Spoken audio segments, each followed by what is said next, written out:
பஞ்சகவ்யம் செடிங்களுக்கு எவ்வளோ முக்கியம் நம்ம எல்லாருக்கும் தெரியும். அது வந்து மண்ணை நல்லா வளமாக்குது. செடிகள் ஃபாஸ்ட்டாக வளர்கிறதுக்கும் நல்லா க்ரீனியாக வளர்கிறதுக்கும் உதவியாக இருக்குது.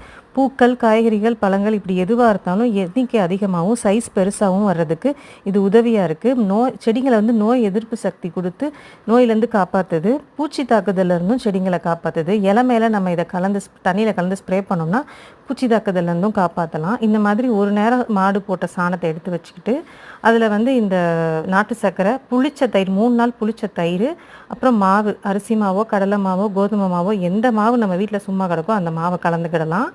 அப்புறம் கோமியம் வந்து நான் வந்து 1 வருஷத்துக்கு கேனில் ஸ்டோர் பண்ணி வச்சுருவேன். பழைய கோமியம் தான் வச்சு கொடுப்பேன். மினிமம் 10 டேஸ் ஆனால் பழைய கோமியம் கொடுத்தா அது ரொம்ப நல்லது.